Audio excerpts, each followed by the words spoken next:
Hai, anda bersama kami di Amans. Hari ini kita akan menyakutak peranti istimewa iaitu Oppo A91, iaitu peranti kelas pertengahan terbaru yang ditawarkan oleh jenama ini iaitu Oppo. Kita akan melihat apa yang berada di dalam kotak ini apabila anda membelinya dan kita akan jelaskan sedikit fungsi yang terbaru diletakkan pada Oppo A91. Tanpa melengahkan masa lagi, mari kita mulakan yang kotak. Dan sedikit komen mengenai kotaknya, bagi kami ianya agak menarik dan ternampak seperti sesuai untuk digunakan oleh golongan muda.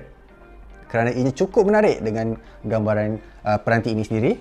Foil yang cukup boleh dikatakan pop dan warna yang boleh dikatakan favourite kami juga. Okey, baiklah. Mulakan yang kotak, kita akan buka dahulu plastik ini. Angkat sahaja kotak, anda akan terus dapat lihat tiada apa-apa, tetapi ini adalah kotak kecil yang mana di dalamnya mengandungi silikon case ataupun kerangka lembut dan juga beberapa manual penggunaan yang mana kami akan letakkannya di tepi dahulu. Kemudian peranti ini sendiri iaitu Oppo A91 yang dibaluti dengan plastik. Di sini tertera 48 megapiksel AI quad camera, tapi kami akan jelaskan sebentar nanti.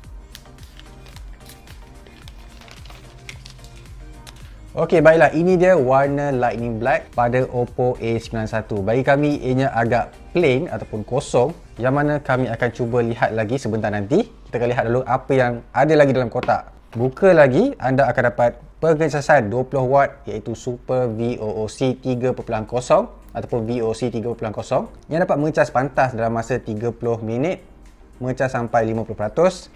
Kemudian kabel ataupun wire USB-C kepada USB-A dan juga phone telinga berwayar yang menggunakan 3.5mm headphone jack ataupun port audio. Baiklah, tanpa melengahkan masa lagi, kita akan jelaskan beberapa fungsi baru yang ada pada Oppo A91.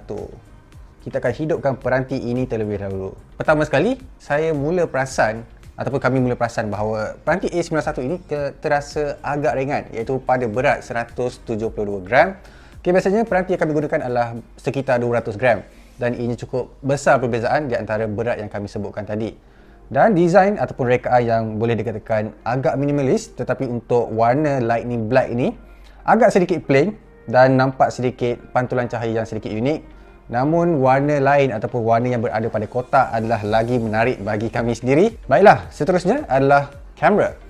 Seperti anda lihat, di sini terdapat 4 kamera utama ataupun kamera belakang. Antaranya adalah 48 megapiksel kamera utama ataupun wide. Seterusnya adalah 13 megapiksel untuk kegunaan ultra wide ataupun ultra lebar.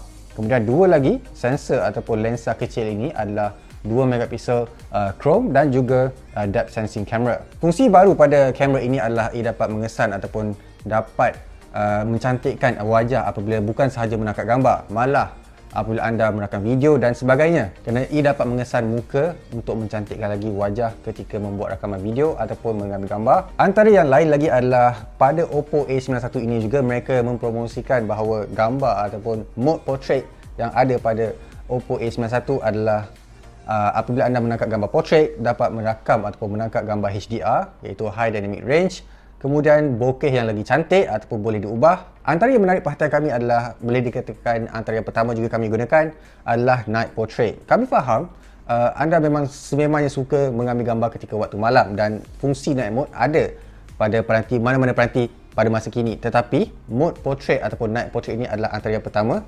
Namun kita akan mengujinya dalam masa akan datang bagaimanakah fungsinya ataupun hasilnya menangkap gambar night portrait sama ada kamera belakang ataupun kamera utama dengan kamera hadapan. Baiklah, melihat kepada hadapan peranti ini pula, ia menggunakan skrin sebesar 6.4 inci, iaitu cukup besar untuk peranti kelas pertengahan.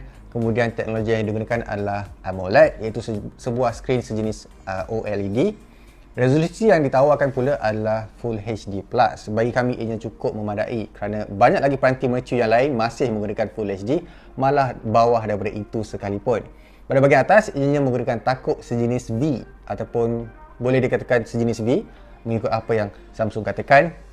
Dan di bahagian bawah ataupun dagunya agak sedikit tebal. Boleh kata kami boleh maafkannya di situ kerana ini adalah peranti kelas pertengahan.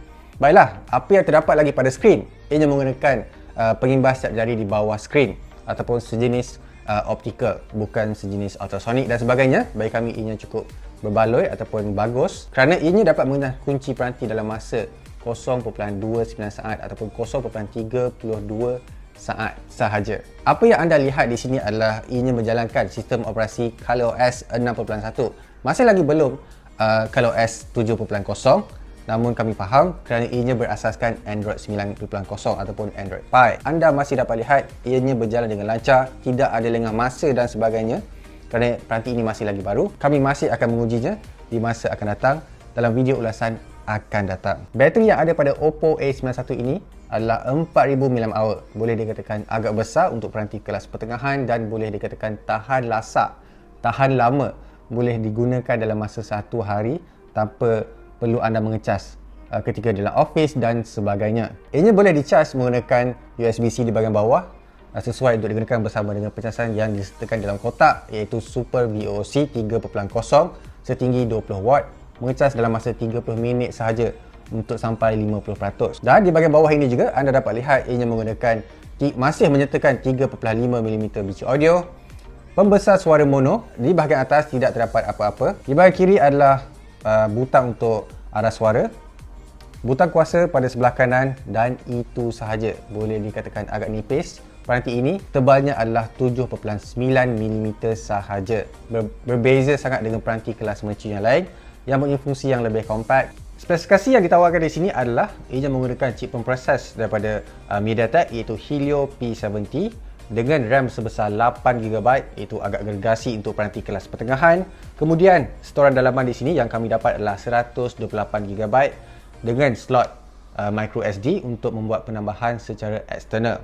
Jadi itu sahaja nyahkotak Oppo A91 ini. Apa kata anda terhadap peranti ini? Adakah ini cukup menarik untuk anda beli ataupun membuat keputusan memilih peranti ini berbanding peranti kelas pertengahan yang lain? Sila tinggalkan komen di bawah. Buat masa ini kami belum menerima sebarang harga rasmi untuk peranti ini. Sila nantikannya di laman web amaz.my untuk pengumuman akan datang. Seperti biasa, like, share dan subscribe. Kita berjumpa lagi di video seterusnya.